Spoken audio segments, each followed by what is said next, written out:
Oke, Assalamualaikum warahmatullahi wabarakatuh. Sobat ECP, di mana saja Anda berada, di Indonesia, di Nusantara. Jadi, Alhamdulillah, kali ini saya menghadirkan narasumber saya, seorang mahasiswa, ya. Mahasiswa di mana, ya kan, kita akan ngobrol banyak tentang dunia pendidikan, tentang suka duka menjadi seorang mahasiswa, ya kan, asal dari mana, kuliah di mana, pokoknya kita akan ngobrol santai. Nah, ini tetap akan kita selipkan edukasi-edukasi, ya kan, tanpa berlama-lama. Siapakah dia tamu saya? Langsung saja, monggo. Welcome to AJP, Badaki Badentang. Nah, ini saya sedikit duplik ya. Dia ini adalah Dimas, namanya pendek ya. Tapi nanti tentu saja tidak akan jadi konten kalau beliau tidak mengenalkan sendiri. Jadi pekerjaannya apa? Silakan Dimas, perkenalkan dulu Dimas. Baik, Sobat Pro panggilannya Mas. Sobat Pro boleh, Sobat ECP boleh. Oke. Perkenalkan, nama saya Dimas Setio Budi. Saya berasal dari Musirawas dan Kecamatan BTS Ulu. Saya sekarang aktivitasnya sebagai mahasiswa prodi Ilmu Hukum di Universitas Jambi, seperti itu. Oke. Kurang lebihnya seperti itu. Universitas Jambi. Jadi sekarang aktivitas berarti ngampus terus ya? Ya. Nah, jadi sebelum kita ngobrol ke masalah kampus, ya kan, itu terakhir nanti ya. Tentu saja kita, kenapa kok dia bisa jadi mahasiswa, kan tentu saja ada urutan-urutan pendidikan, ya kan. Nah, sebelum kita nyampai ke situ, ya kan, kita akan tanya-tanya dari awal, ya kan, sampai dia menjadi mahasiswa sehingga bisa motivasi adik-adik, orang tua, ya kan. Sepenting apa sih pendidikan itu, ya kan, karena menarik Mas ya. Jadi pendidikan itu sangat menarik. Kadang-kadang orang tua dalam mendidik anaknya pun agak kurang pas, dalam artian kadang-kadang masih memaksakan harus ke sini. Nah, jadi menurut pengalaman Dimas sendiri nih, ya kan, masalah dunia pendidikan sampai ke titik ini itu seperti apa. Nah, sebelum sampai di situ kita akan tanya dulu, ya kan, kalau aktivitas tadi sudah jelas ya, bahwa aktivitas utama adalah sebagai mahasiswa. Sekarang ingin tanya secara umum Mas ya, tentang dunia pendidikan. Menurut kamu pribadi ya, tentang dunia pendidikan dari mulai sistemnya, mungkin cara ngajarnya, ya kan, atau apalah yang bisa kamu share ke Sobat EJP ya, agar mungkin kurang begini atau pemerintahnya seperti apa, coba silakan. Baik, kalau berbicara tentang sistem pendidikan di Indonesia, kan, secara general kan, secara umum dulu, secara umumnya kan, bahwa sistem pendidikan di Indonesia ini dalam tanda kutip masih tegang, seperti itu. Dalam tanda kutip masih kurang, masih banyak yang seolah-olah belum menemukan tujuan yang pas kenapa pendidikan itu dihadirkan di Indonesia itu. Ya, contoh, masih banyak persaingan-persaingan di dunia sekolah, iri dengki itu sesama teman, itu kan sangat mengganggu aktivitas belajar.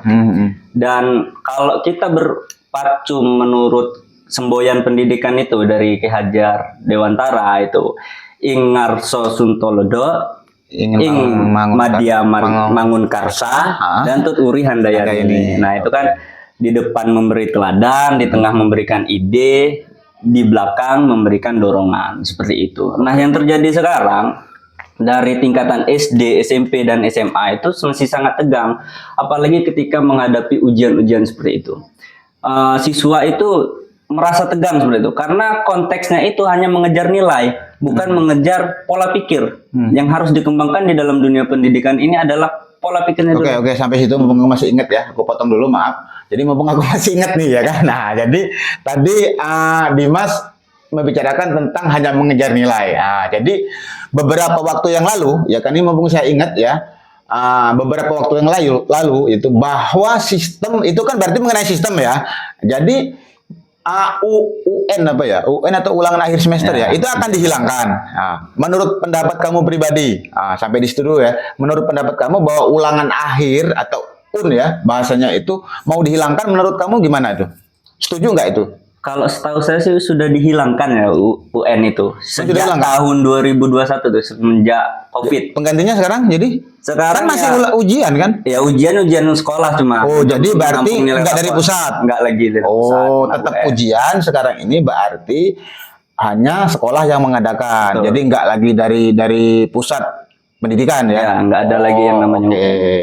Oke, nah lanjut Mas tadi. Jadi mulai dari sistem tadi, sistem. Kalau menurut saya sistem pendidikan di Indonesia nih ya masih banyak yang kurang ya kan dalam pendidikan, karena masih bingung tuh apa target pendidikan di Indonesia. Apakah mendapatkan ijazah ataukah mendapatkan pekerjaan yang layak atau seperti apa? Dan menurut saya, karena saya sering nonton di YouTube gitu kan, kadang sering nonton Rocky Gerung, bahkan kemarin itu nonton Bernalar, itu dihadirkan oleh pakar-pakar tentang pendidikan, tentang sistem pendidikan seperti itu. Nah, kata Dr. Muhammad Faisal itu pendidikan di Indonesia ini masih sangat tegang, gitu. Masih banyak ketakutan-ketakutan seperti itu ya. Karena ya ketika mau menghadapi ujian, siswanya ketakutan karena takut. Nah, disitulah mengakibatkan adanya contek menyontek karena tidak percaya diri siswa tersebut kan. Nah, pas pengambilan rapot orang tuanya pun tegang. Tegang juga pasti. Anaknya nih dapat juara enggak? Kan? Nah, takut tidak dapat juara kan, apalagi menunggu sampai lama, bahkan peringkat akhir kan kadang gitu. Nah, itu sangat-sangat mengganggu seperti itu kan. Berarti nanti dulu. Jadi ini kita satu-satu biar runtut ya jadi pendidikan. Jadi menurut kamu sekarang sistemnya ya kan. Nah, nanti kan bahwa sistem ini maka tegang dalam artian itu masih ngejar nilai nih, berarti bukan kemampuan. Betul. Ya kan. Nah, jadi karena ilmu itu sebenarnya itu yang paling penting itu adalah kemampuan kita berkompetensi, ya kan, tentu saja. Nah, kalau sekarang di Indonesia, ya kan, nanti kita bandingkan dengan luar negeri ya, ya kan. Nah, untuk sistem ya, selain daripada sistem, Mas.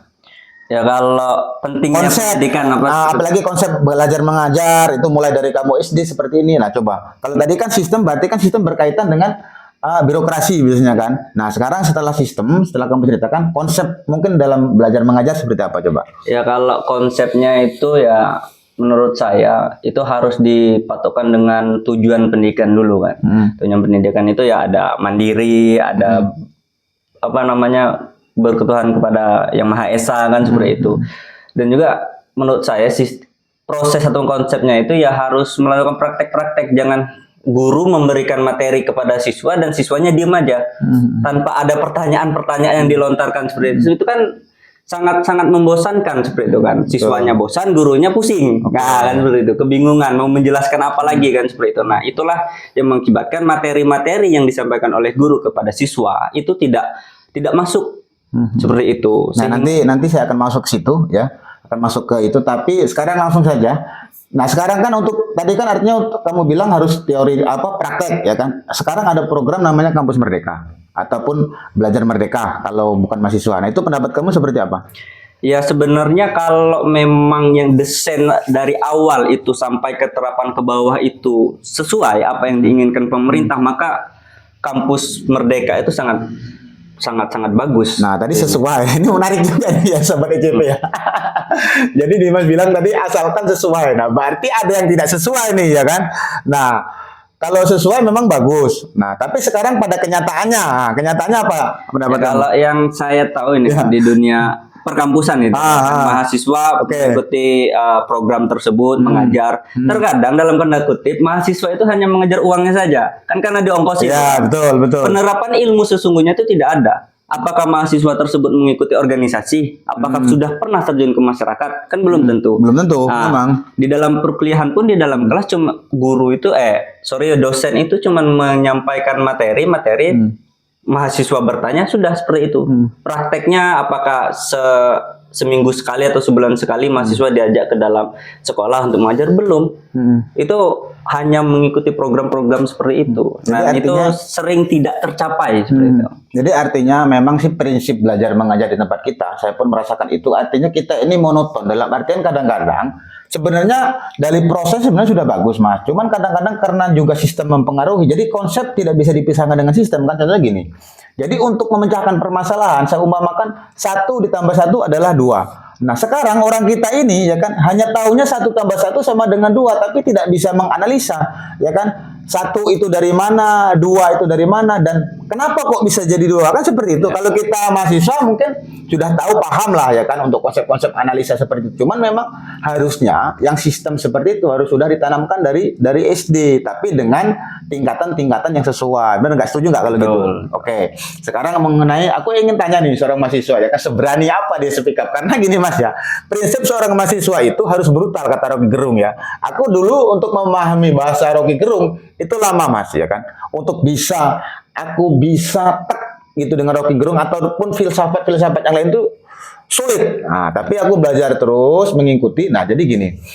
Kadang-kadang kita itu ya kan untuk menerapkan pola belajar seperti yang Rocky Gerung sampaikan ataupun banyaklah filsafat yang lain, guru-guru yang lain. Sebenarnya nggak hanya Rocky Gerung ya kan, itu salah satu. Karena Rocky Gerung itu kenapa kita kadang-kadang sering apa? Karena dia memang sangat berani. Nah, aku ingin tanya, Dimas ini seberani apa ya kan? Apalagi dia tadi bilang sudah sempat di kuliah di Fakultas Hukum, ya kan? Nah, nanti kita akan tanya ke sana. Cuma nanti ya kan, makanya jangan sampai skip video ini ya, sobat ECP ya, pantengin terus. Nah, jadi gini, Mas.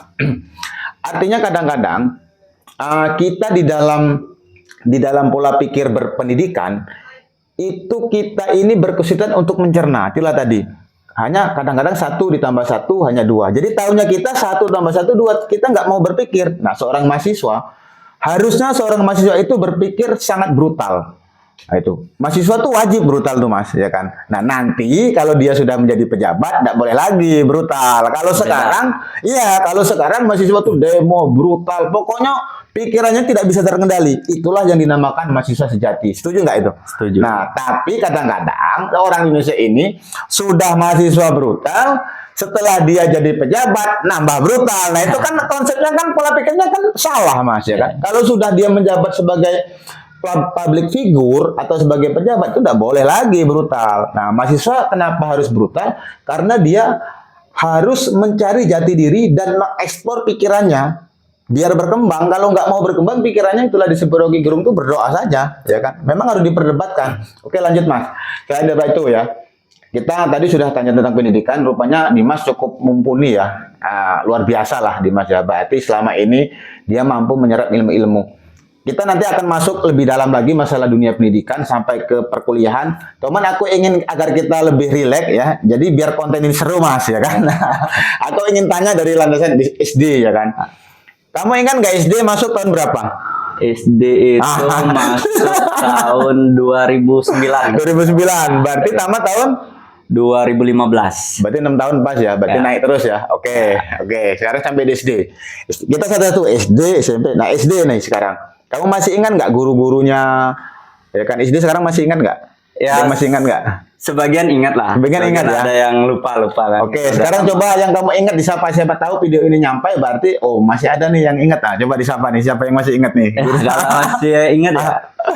Itu ada Pak David Napitupulu. Udah jadi guru kamu ya? Ya. Pak David, oke. Pak Teguh Prayogi, guru-guru muda pada saat itulah. Dan sudah banyak yang lupa sih. Ada Pak Badar dulu di SD 2 kan. Saya sekolah dasar itu di SD Negeri 2 Bangunjaya kan. Ya. Sekarang mata pelajaran yang kamu ingat nih SD, masih ada ingat nggak? SD ya.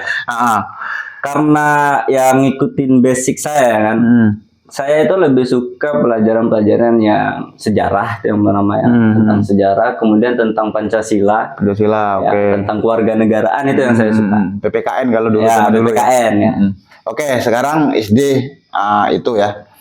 Sekarang SMP, ya kan, SMP dari guru-gurunya dulu lah. Jadi biar kita karena guru itu pendapat saya benar, guru itu nggak ada bekas, tetap menjadi guru kita. Dimanapun ketemu, tetap beliau itu adalah seorang guru. Tidak ada nama bekas guru. Makanya kita harus minimal kita ingat lah, ya kan, minimal kita ingat. Cuman kalau lupa itu kan sudah keterbatasan manusia. Cuman paling tidaknya ada yang nyakut.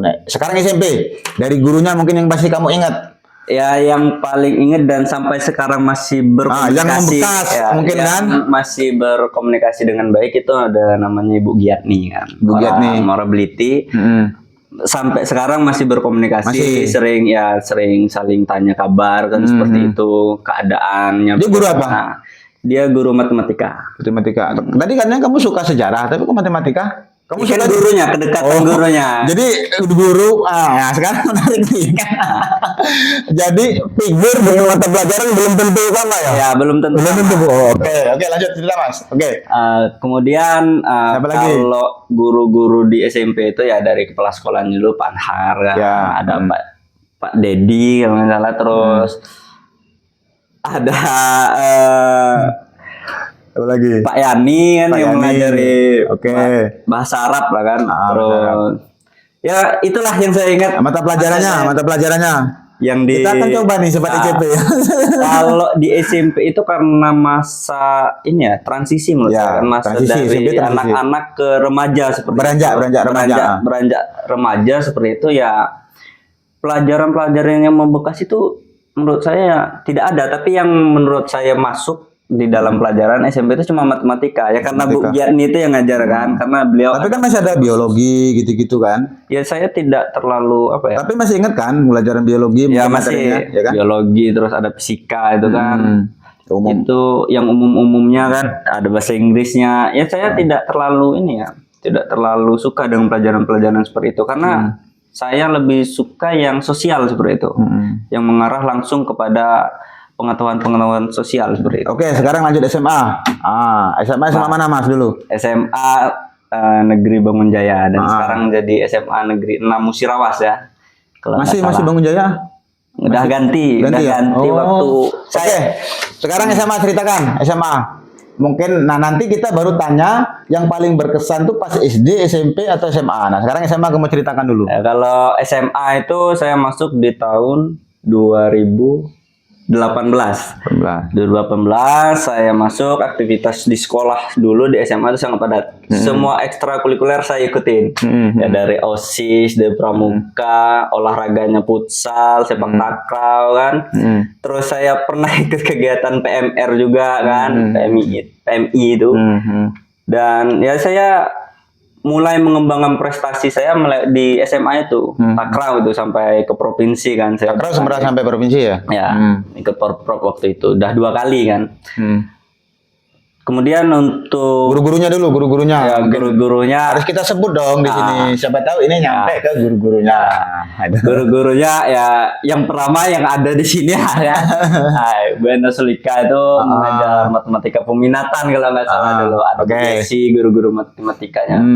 Terus di fisikanya itu yang seingat saya ada Pak Bejo, ada Pak Timbul. Nah, kemudian di kimianya itu ada Bu Nopi dulu meninggal. Kemudian Bu Indah, Bunda sering manggilnya, itu wali kelas saya di kelas 1 dulu. Kemudian Ibu Alfika, wali kelas saya di kelas 2 kan, itu ngajar biologi dan sangat baik lah kan wali kelas.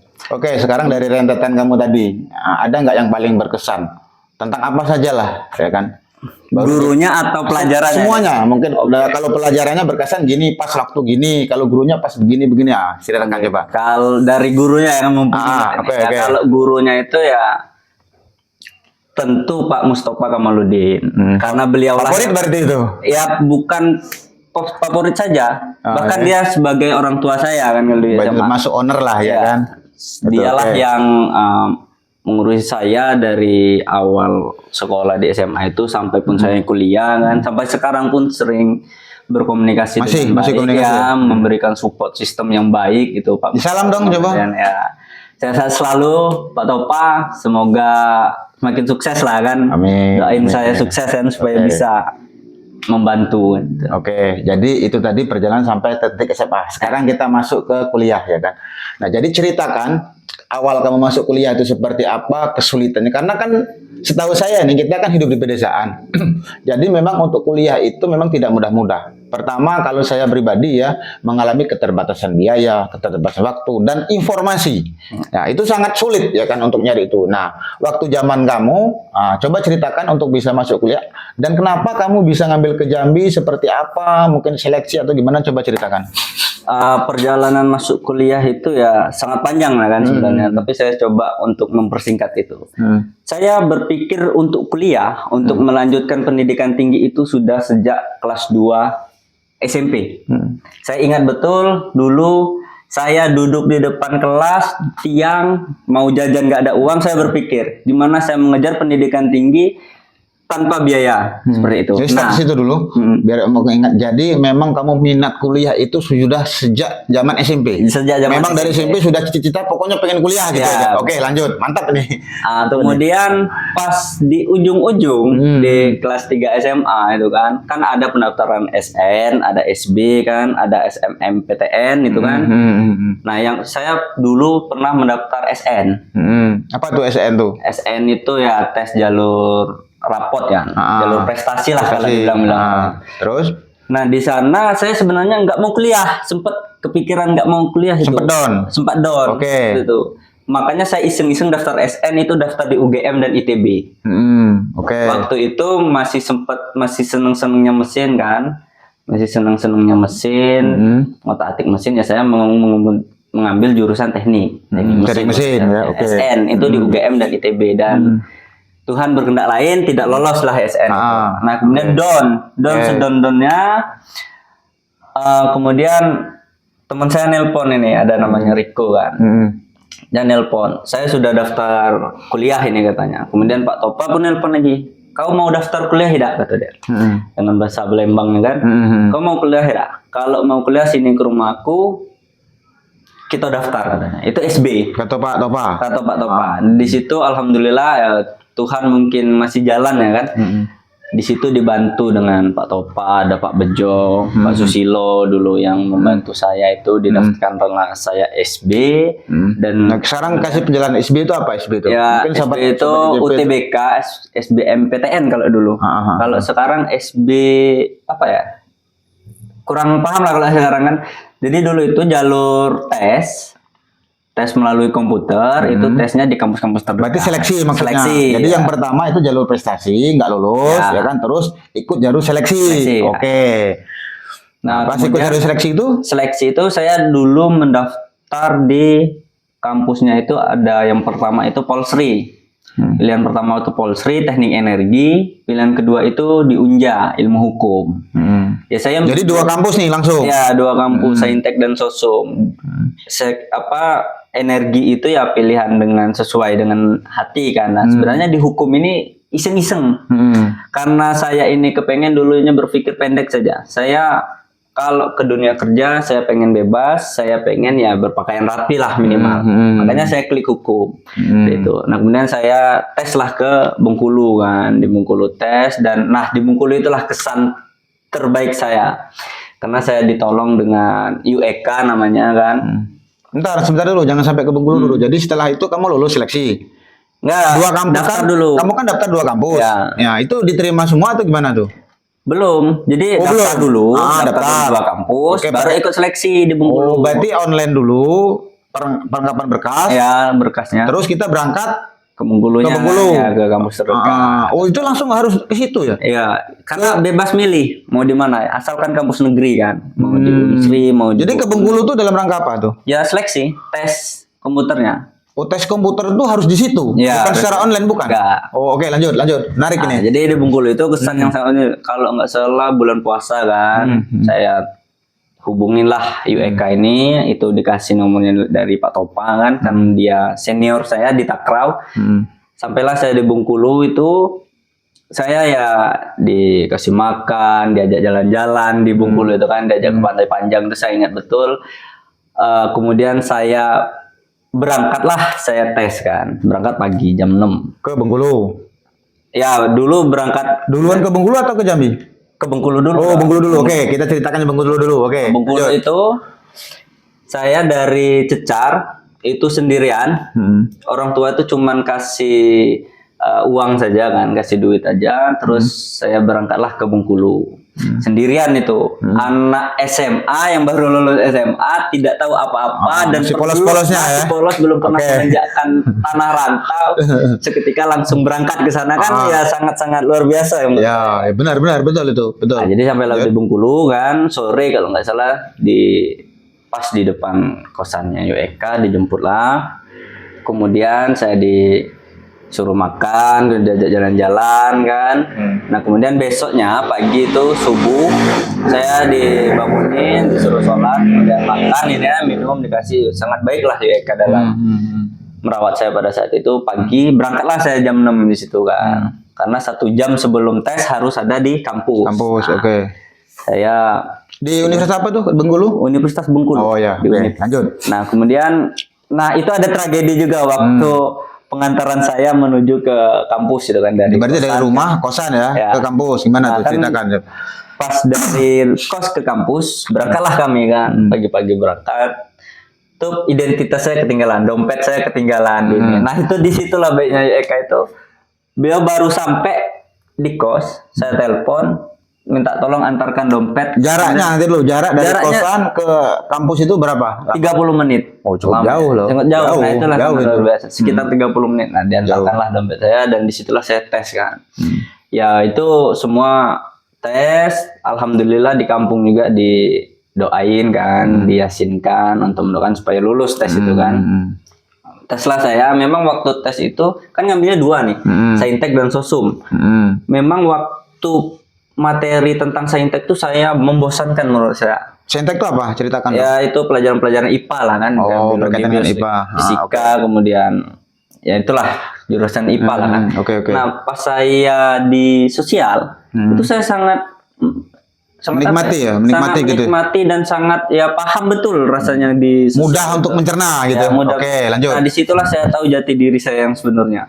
Bahwa saya ini ya makhluk sosial sesungguhnya seperti itu ya, bisa dikatakan seperti itu ya, karena dengan mengerjakan soal-soal seperti itu pun saya sudah tahu nih mana yang lebih saya ungguli kan. Nah di situ singkat waktu saya lulus lah Di Bengkulu. Jambi. Waktu tes Bukan. ini Sekarang di Bengkulu dulu. di Bengkulu sudah tes. Sudah tes itu saya tidak pulang ke Itu waktu habis tes itu langsung keluar nggak pengumuman lulusnya? enggak Enggak ya? nunggu 1 Berapa bulan atau 2 bulan lah. Oke, lanjut. Kemudian selesai. Berarti kamu selesai nih di Bengkulu. Ya, selesai. Udah tes nih, ya kan? Oke, habis itu Habis itu saya ikut bapaan, bapak nyopir lintas waktu itu. Ya, jadi pokoknya nyari kesibukan lah artinya. Oke. bukan. Terus ke Jambinya? Nah, jangan dulu ke Jambi, nah, ada cerita seru juga Enggak, sebelum jarak dari kamu setelah tes di Bengkulu itu jedanya itu berapa lama? Berapa bulan? 3 bulan atau 4 bulan lah. Nah, selama itulah kamu ikut bapak kamu Ya. nyari kesibukan itu. Oke, lanjut ceritakan. Nah, waktu di pengumuman luluslah saya di Unja di Universitas Jambi dengan jurusan hukum. Bentar. Itu di Unja kamu datang nggak? Enggak. Jadi kan kalau SB itu dia daftar dulu nih. Mau di kampus mana aja bebas daftarnya milih. Nah, tempat tesnya itu, tempatnya untuk kita tes itu di kampus negeri, di kampus terdekat. Oh, berarti walaupun kamu ngambil jurusan di Jambi, tapi tes seleksinya itu Bebas di milih. Bengkulu. Ya. Yang penting sesuai jangkauan gitu. Ya. Oke, baru paham nih. Oke, lanjut. Nah, jadi waktu pengumuman tes itu lulus lah di Unja kan dengan jurusan hukum dan berkonflik lah Emang dengan bentar. Waktu kamu tes itu langsung ngambil jurusan ya? ya daftar itu langsung ngambil jurusan. Oh, langsung ngambil jurusan. Oh, oke, lanjut. Nah, jadi lulus lah saya, konflik ternyata orang tua tidak sepakat saya ngambil di hukum. Itu dari ayah atau ibu? Dari ayah dan ibu. Jadi kedua-duanya nggak setuju. Nggak setuju. Oke, lanjut. Oke. Jadi mereka inginnya saya di teknik energi sebetulnya kan. Tidak lolos. Mungkin kayak pertambangan gitu-gitu ya. Oke, Terus lanjut. saya jelaskan kepada orang tua bahwa ini kalau nggak diambil sayang karena ini ada KIP-nya kan, ada beasiswanya, ada bidik misinya. Masih kekeh orang tua itu. Sekarang saya tantang. Dari situlah saya berani mulai menantang orang tua kalau saya benar. Nantang tuh dalam artian tuh memberikan edukasi. Ya, edukasi lah. Oke, Saya lanjut. tantang lah kan. Kalau tidak mau saya kuliah di Jambi dengan jurusan hukum, ya coba daftarkan saya di universitas lain dengan jurusan ini. Tanpa beasiswa biaya mandiri kan. Dan orang tua pada saat itu melihat biaya uang pangkalnya ya tidak menyanggupi. Nah, sudah kalau memang Akhirnya nyerah dewe. Ya, nyerah dewe. Oke, Nah, lanjut. jadi kalau memang tidak sanggup, saya bilang ya sudah, saya ngambil di sini. Nah, lagi-lagi Pak Mustafa Kamaluddin saya libatkan di dalam hal ini. Saya ceritalah kepada beliau bahwa runtutannya begini-begini. Nah, Pak Topa waktu itu mengasih ultimatum kepada saya. Coba kamu jalani selama 1 semester.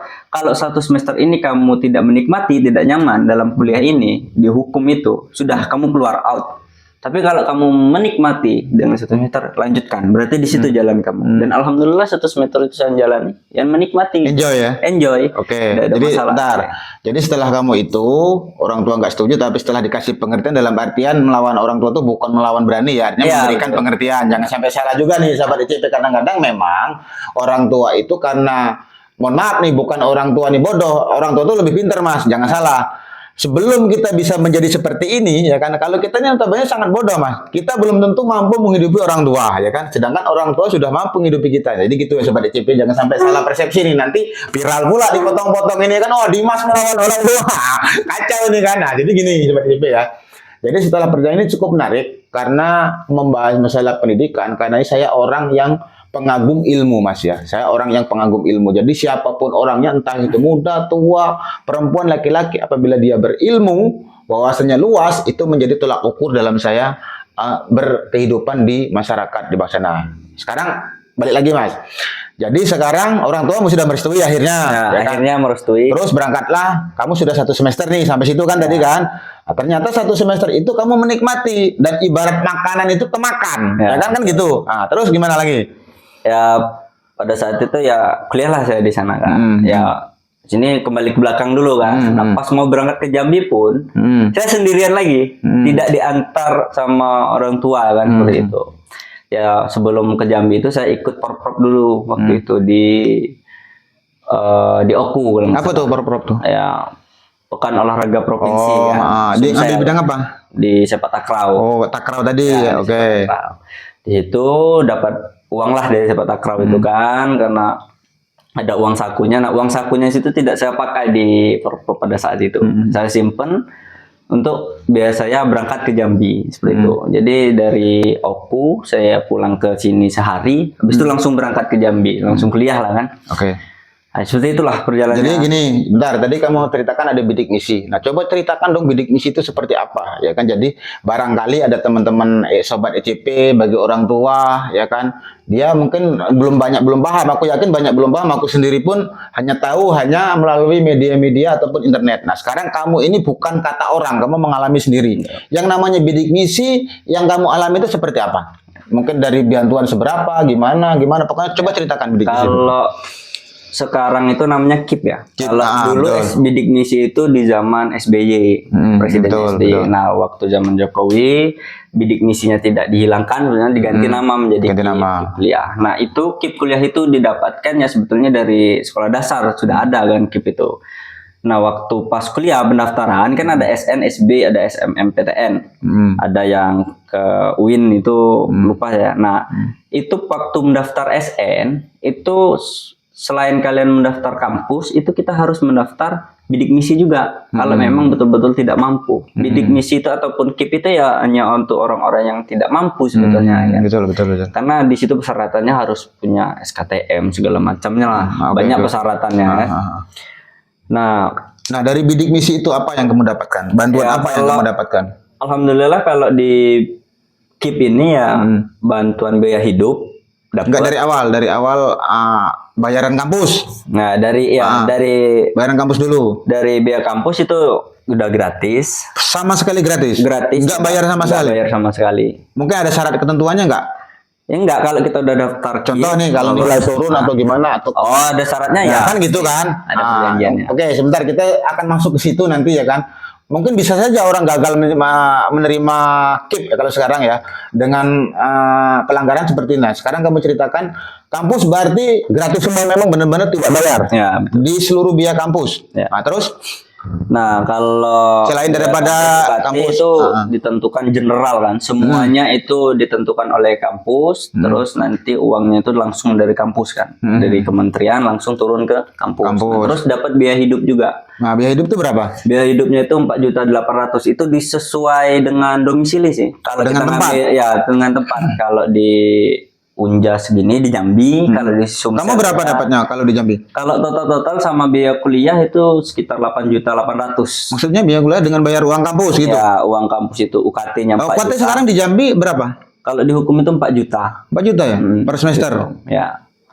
Itu sudah all in ya berarti ya? Ya, sudah semuanya. Nah, kalau Oke, lanjut. biaya hidupnya 4.800.000 6 bulan sekali. Satu Oh, semester berarti lah. sama-sama satu semester ya. Satu semester. Nah, Jadi, sekarang gini, uang 4 juta, biaya hidup tadi berapa ya? 4.800.000 itu mencukupi nggak? ya dicukup-cukupi sebetulnya. Ya kan kalau hitungannya itu dia jadinya kalau kan 6 bulan itu 4.800.000. Kita kalau bagi di kalau bagi sebulan kan, kalau sebulan itu jatuhnya cuma 800.000. Nah sekarang selain itu, kamu di sana ngekos atau memang ada asrama atau gimana? Ngekos sih sekarang. Ngekos, jadi bayar mandiri itu. Ya. Itulah termasuk yang biaya hidup tadi, termasuk untuk itu tadi tujuannya Ya, ya. betul.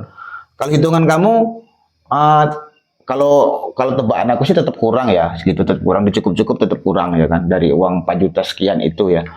Sekarang kalau yang kamu alami itu gimana?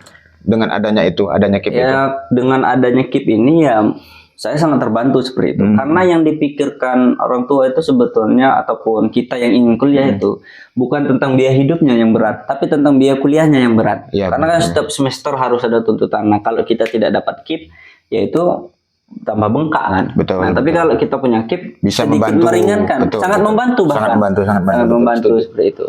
Oke, terakhir, sekarang kamu sudah semester berapa? Sekarang semester 8. Berarti sudah nyusun skripsi ya? Ya, betul. Ceritakan sedikit dong tentang skripsi itu. Ngambil judul apa nih? Kalau skripsi Judul saya apa? itu ya tentang pemerkosaan lah kan. Judulnya itu reformulasi batas usia pertanggungjawaban pidana anak yang melakukan tindak pidana pemerkosaan. Oke, sekarang sudah sampai di mana skripsi kamu? Alhamdulillah sekarang sudah sampai di titik seminar proposal. Seminar proposal sudah belum? Sudah. Sudah selesai. Terus sekarang berarti ke hasil ya? Ya, Tahapan-tahapannya dong, skripsi itu kalau di Unja itu seperti apa? ya, kalau di Unja itu ya dihukum ya kan karena beda-beda.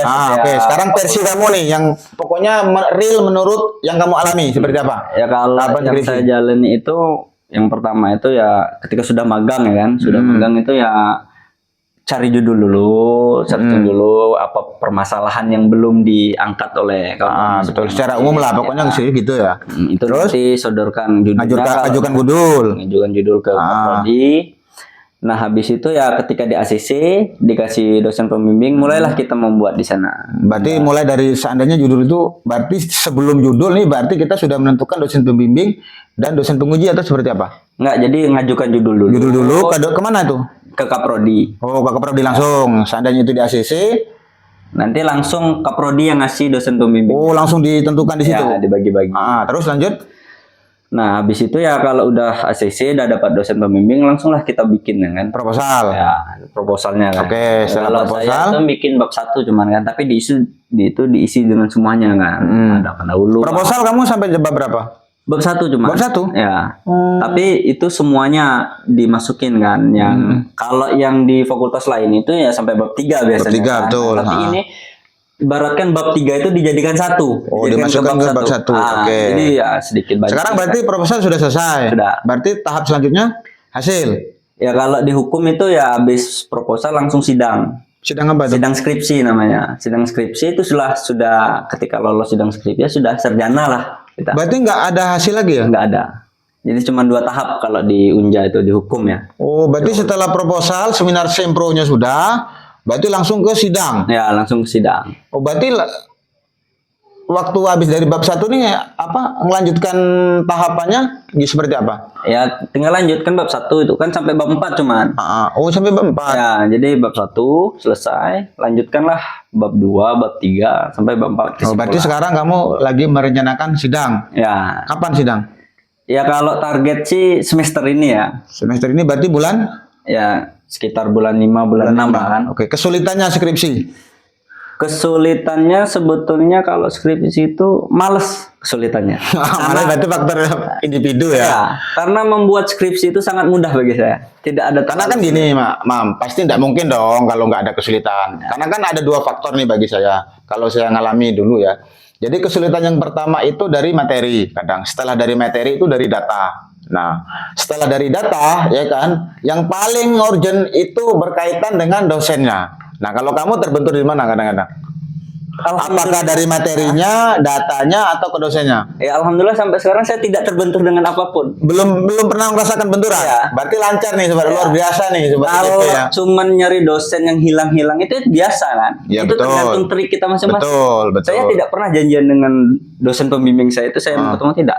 Ya karena saya tahu dosen itu pasti ngajar dan pasti dia ada di kampus. Berarti kamu tahu cara mencarinya, Ya. ya kan? Betul. Oke. Jadi ibaratkan dosen yang mengikuti jam saya kan. Karena setiap saya datang ke kampus, saya langsung bimbingan. Sekarang masih ada kuliah nggak? Sekarang nggak ada lagi. Selesai. Benar-benar ngurusin skripsi. Skripsi. Oke, kita doakan ya sobat DCP, mudah-mudahan skripsinya lancar. Nah, oke, sekarang sampai di situ. kegiatan karena di kampus itu bagi saya apapun pendidikan tanpa ngikuti organisasi itu ibarat sayur itu mentah, ya kan? Kurang rasa. Kamu ngikuti organisasi apa di kampus? Kalau organisasi itu ya banyak lah, kurang lebihnya ya dari UKM ya. Di awal semester dulu saya pernah mengikuti UKM Rohis, UKM keislaman di Unja itu. Ada nggak BEM, DPM gitu? BEM-nya ada. Ada ya? Itu nanti di akhir lah kan. Oke, Itu seru kalau menceritakan tentang BEM itu. Jadi organisasi yang ikuti dulu UKM Rohis, terus di bidang hukumnya saya ngikuti Permahi, Perhimpunan Mahasiswa Hukum Indonesia, itu cabang Jambi, langsung eksternal kan. Kemudian di UKM-nya, di internalnya itu saya mengikuti UKM MSM.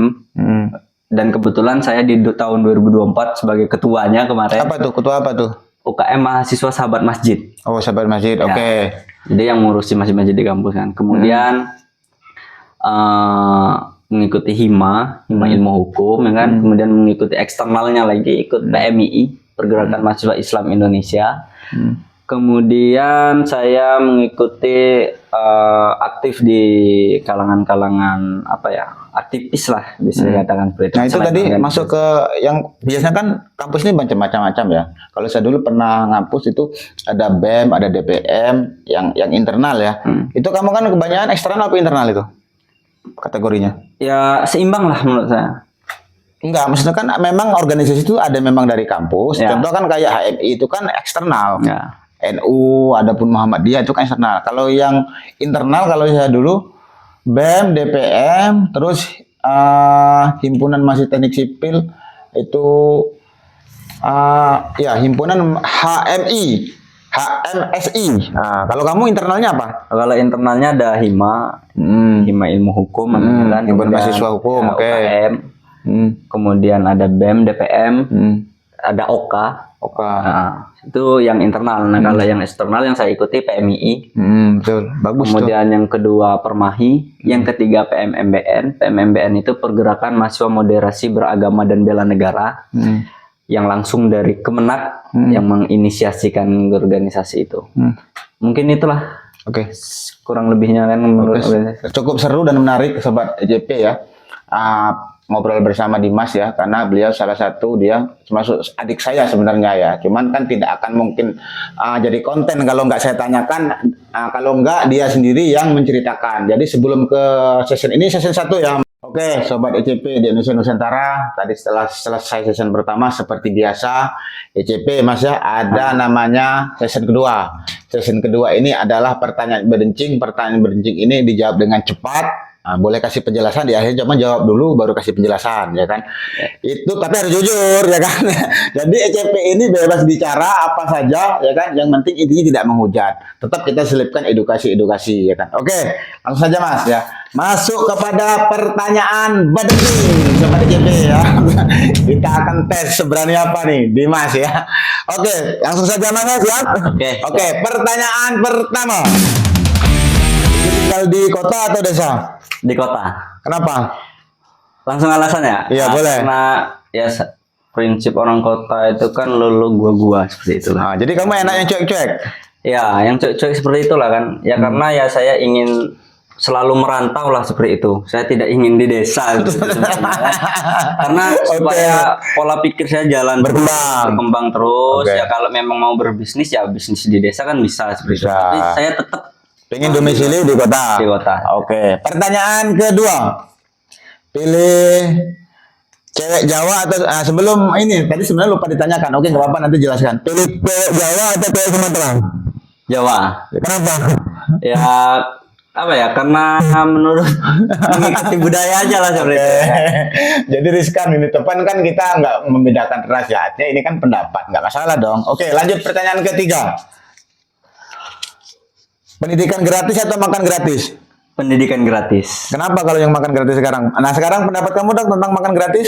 Oke, makan gratis ya. Ya kan sekarang lagi makan gratis nih program pemerintah. Nah, pendapat kamu seperti apa? Makan gratis itu sudah kami bahas di kalangan aktivis dan kawan di mahasiswa di Unja itu. Karena saya sering berdiskusi kan dengan teman-teman. Jadi makan gratis ini kalau ditunjang dengan APBN sangat tidak rasional karena kalau mencukupi untuk seluruh siswa yang ada di Indonesia ini. Karena toh juga kalau mau menurunkan apa ya tingkat stunting ataupun mau mengkat stunting itu ya bukan dengan cara makan gratis seperti itu. Kasih saja pendidikan gratis yang baik Ya. seperti itu. Jangan makan gratisnya. Artinya gini ya, aku nambahkan sedikit ya. Jadi sebenarnya memang boleh makan gratis, cuman untuk kapasitas di Indonesia, sistem birokrasi konsep itu belum mampu. Belum mampu. Karena apa? Karena sebenarnya kalau kita nggak banyak korupsi ini Mas, itu Ya. kecil kok, mudah itu. Mudah. Sekarang uang yang dikorupsi saja untuk biaya makan gratis lebih daripada cukup. Nah, jadi artinya sebenarnya di Indonesia ini bukan belum siap secara materi, tapi secara mungkin dari segi apa sistem lah yang belum siap. Benar nggak? Setuju nggak itu? Sebenarnya memang kalau lebih lebih manfaat pendidikan gratis daripada makan gratis. Ya. Kan itu intinya. Oke, menarik. Pertanyaan keempat. Pilih selingkuh atau diselingkuh? Diselingkuhi ya. Diselingkuh. Sekarang aku tanya dong, sudah punya pacar belum? Pacar belum ada. Nah, ini oke nih sobat ECP nih ya, ada yang jomblo lagi ya kan. Jadi boleh langsung ya ke Dimas, dia lagi jomblo nih ya kan. Jadi pernah punya pacar kan?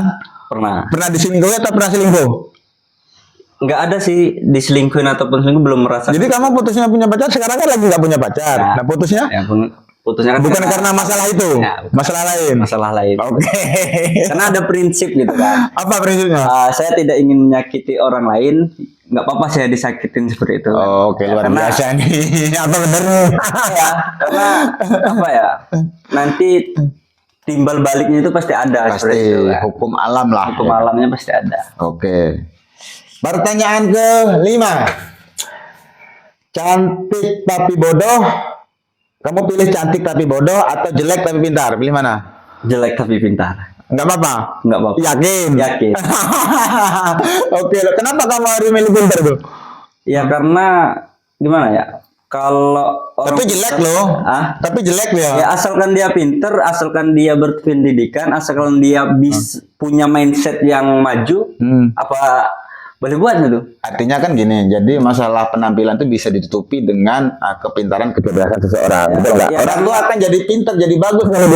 Orang jelek tuh akan jadi pintar apabila dia cerdas, ya kan? Cuman kalau orang itu walaupun cantik nih, kalaupun dia ongok-ongok, ya kan, nggak sedap juga, ya kan? Kalau cantik itu kan relatif. Betul, Dan juga betul. cantik itu berawal dari jelek. Betul. Seperti itu kan. Pada dasarnya kan semua orang jelek. Ya. Kalau gitu aja. Kalau jelek tinggal dipoles aja. Kan? Oke, pertanyaan ke-6. Nah, ini masalah polesnya dia kan. Kebetulan muncul pula pertanyaan ini ya kan. Cantik makeup atau cantik alami? Cantik alami. Nah, katanya tadi mau poles. Poles kan makeup. Kalau jelek aja kamu tinggal dipoles ya kan. Nah, sekarang kamu kepilih yang alami, kenapa? Ya karena ya cantik natural itu lebih apa ya? Lebih fresh lah mukanya. Lebih menggoda ya. Ya. Seperti itu. Oke, pertanyaan ke-7. Pilih kerja di Indonesia atau kerja di luar negeri? Kerja di luar negeri. Kenapa? Emang di Indonesia? Kalau di Indonesia, Kamu ini berpikir masalah gajinya, apanya nih kok kamu Tidak. bisa milih ke luar negeri? kalau di Indonesia masih banyak KKN, kolusi, korupsi dan nepotisme. Saya tidak ingin di Indonesia. Ah. Oke. sebenarnya. Kalau ada kesempatan keluar negeri, Betul, saya betul. keluar negeri. Tetap pengen ke luar negeri ya. Tapi jauh dengan orang tua loh. Tidak masalah. Nggak bagi masalah saya. ya. Oke. Pertanyaan ke-8. Teman banyak tapi buntu, teman sedikit tapi loyal. Pilih mana? Teman, ulangi. Teman banyak tapi buntu, ya. Teman sedikit tapi loyal. Nah, kamu pilih yang mana nih? Teman banyak tapi buntu. Memang kenapa kok kamu pilih buntu? Iya. Gimana kalau buntu udah baca berjajan ya kan? Gimana? Kok kamu pilih Ya teman kan? banyak tapi emang yang loyal kamu nggak suka? Karena ya kalau kita diloyalkan sama orang terus, kapan kita mau meloyalkan orang tersebut kan? Tapi Betul. kalau kita berteman banyak, otomatis rezeki kan bakal ngalir kan? Oke. Ada saja kan. Jadi rezeki. prinsip kamu banyak teman banyak rezeki. Iya, Oke, masuk akal juga nih sobat GB ya. Luar biasa nih. Dimas ya. Pertanyaan ke-9, pilih agama atau budaya? Wah ini sedikit apa ya? Enggak apa-apa, coba aku pengen kamu pilih bisa dikasih penjelasan. Ini dipilih. Iya, harus pilih agama atau budaya. Nah, itu. Ya kalaupun disuruh memilih atau budaya itu masih apa ya? Bingung ini dari dalam konteks apa seperti Terserah kamu penjelasan seperti apa. Yang Oke. penting kamu harus milih kedua ini. Mm-mm. Pilih agama atau budaya. Pilih agama. Oke, jelaskan. Nah, Ya, karena ini baru kalau bicara konteks nih sobat EJP ya. kalau kita tidak beragama, artinya kita tidak bertuhan seperti itu kan. Nah, kalau kita tidak merasa kita tidak merasa punya Tuhan, berarti kita merasalah kitalah yang Tuhannya kan. Nah, Oke, itu yang tidak jelas tuh antara agama dan budaya sebenarnya tidak bisa dipisahkan, ya kan? Tapi artinya jangan sekali-kali membawa agama ke budaya, nggak bisa. Gitu. Jadi budayanya yang harus ngikut, betul nggak? Nggak bisa dong agama ini ngikut budaya. Contoh budaya kita bunuh orang, contoh kan? Agama ngikut kan nggak mungkin, ya kan? Oh, Jadi sebenarnya saling berkaitan ya, karena saya pernah baca tentang buku Islam Nusantara itu. betul, Bahwa dulu di Indonesia itu kan agamanya masih Buddha, Hindu, Betul, banyak kan. betul, Islam itu kan belum masuk. betul. Tapi kan Lah, beragama, ya, artinya yang disebut agama ini secara umum ya, bukan hanya agama Islam maksudnya Mas, ya kan? Jadi kamu lebih cenderung ke agama atau ke budaya, ini kan pertanyaan ambigu sebenarnya. Cuman Ya. boleh dijelaskan, silakan. Ya sebetulnya kalaupun agama apa ya, yang menjadi pertanyaan sini, apakah agama yang dibudayakan, apakah budaya yang diagamakan? Nah, betul. Makanya sekarang prinsipnya gini ya Mas. Coba jelaskan dulu. Kamu Nah, pengennya agama yang dibudayakan atau budaya yang diagamakan? Sebetulnya ketika suatu agama memasukin di suatu wilayah, misalnya nih Islam ya kan, Islam masuk ke dalam Indonesia seperti itu dengan dulu budaya yang banyak mabok-mabokan segala macam di zaman dulu loh. Nah itu para wali itu mendesain. Kenapa ada tahlilan itu? Itu kan dulu tahlilan perkumpulan orang yang mabuk. Nah disitulah agama masuk. Seperti itu. Kumpul-kumpul tapi dengan baca yasin, baca Betul. tahlil seperti Oke. itu. Jadi artinya agama itu masuk untuk memperbaiki budaya, kan seperti itu Ya. intinya ya kan. Jadi agama entah agama apa aja itu masuk ke dalam suatu daerah itu untuk memperbaiki budaya itu, kan gitu. Karena belum tentu budaya itu akan berdampak positif. Oke, masuk akal juga itu. Pertanyaan terakhir nih Mas. Pertanyaan ke-10. Pilih kerja swasta atau jadi PNS? Kerja swasta. Kenapa? Ya, PNS karena- tidak mau. Ya karena saya saya mengejar pendidikan itu buat merubah pola pikir saya seperti itu. Jadi Saya nggak pengen jadi PNS. tidak ingin jadi PNS. Jadi kalau ada PNS dua pilihan nih, contoh ya kan, kerja di swasta di perusahaan anggaplah BUMN lah, tapi yang bukan sistem PNS. Sekarang ada PNS. Nah, kamu pilih yang mana nih? tetap di swasta. Tetap di swasta. Karena saya Kenapa alasannya? tidak ingin PNS ya. Mohon maaf ya, gaji PNS itu segitu-segitu aja. Seperti itu. Betul, betul. Jadi artinya kalau dilihat dari sisi materi itu ada keterbatasan. Tapi kalau di swasta bisnis itu tidak terkekang. Itu Ya, nggak setuju betul. nggak? Oke. Oke, ini Mas selesai sudah perjumpaan kita. Yang jelas sebelum kita closing statement ya. Sebelum kita akhiri perjumpaan kita, mungkin barangkali ada yang ingin disampaikan terhadap guru-gurunya, terhadap siapa mau nyapa teman-temannya boleh, ataupun tentang apa saja, silakan saya kasih kesempatan untuk Dimas untuk menyampaikan closing statement dari Dimas. Silakan. Baik, closing statement dari saya ya ini saya pisah-pisah lah kan. Oke. Yang pertama untuk guru-guru saya, guru SD sampai SMA, yang mohon maaf tidak saya sebutkan satu persatu karena banyak lupa ya. Saya mengucapkan terima kasih banyak karena telah mendidik saya, memberi saya pengetahuan yang luar biasa. Ya semoga guru-guru saya yang dahulu ya sehat-sehat lah kan. Semoga semakin sukses. Kemudian untuk para teman-teman saya, ya semangat dalam menjalani kehidupan ini ya, karena di umuran kita ini ya tidak mudah lah untuk dijalani dengan santai seperti itu. Kemudian untuk para adik-adik siswa yang masih SMA yang ingin kuliah tapi memikirkan biaya, asalkan kalian punya keyakinan, asalkan kalian punya tekad, asalkan kalian punya semangat, insya Allah kalian bisa kuliah itu dengan gratis. Karena banyak biaya-biaya siswa yang dihadirkan sekarang oleh pemerintah, baik itu pemerintah, baik itu perusahaan, itu sangat banyak. Tinggal kitanya sendiri yang ingin tahu atau tidak seperti itu. Ya, kemudian secara umumnya mengutip dari kata Sultan Syahrir, hidup yang tidak pernah ditaruhkan tidak akan pernah dimenangkan. Seperti itu. Jadi semangatlah untuk kawan-kawan semuanya yang lagi ngonten pun semangat, memberikan edukasi-edukasi yang bermanfaat seperti itu ya. Mudah-mudahan tentang pendidikan juga ya kan. Tadi tentang pendidikan itu tadi ya, pendidikan itu menurut saya untuk merubah mindset kita, cara berpikir kita, mau berpikir yang monoton ataukah ingin berpikir maju seperti itu. Jadi jangan pandang pendidikan itu dari segi cuman ijazah, nilai besar, segala macamnya. Tapi pandanglah pendidikan itu ketika kalian niat mengejar pendidikan ya, kejarlah bahwa untuk merubah mindset kalian, pola pikir kalian. Mungkin itu sih dari saya. Oke, luar biasa sekali closing statement ya.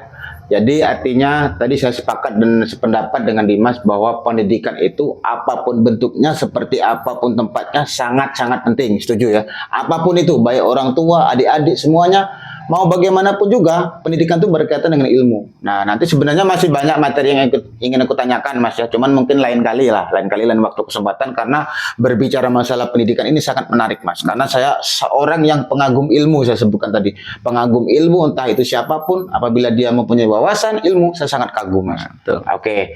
Jadi itulah tadi Sobat ECP ya, terima kasih Mas sudah mau datang ya kan. Terima kasih sudah memberikan edukasi, memberikan semangat bagi adik-adik, bagi orang tua, khususnya bahwa menyatakan pendidikan sangat penting. Oke. Sebelum kita akhiri Sobat ECP, seperti biasa personal branding dari YouTube channel ECP adalah slogannya. Jadi slogan bahasa kami Musi, bahasa kami di Musirawas. Oke, ECP, Badan King, Badan Tum, Badan Ta. Sobat Pro ECP, terima kasih sudah menonton. Jangan lupa subscribe, like, comment, and share.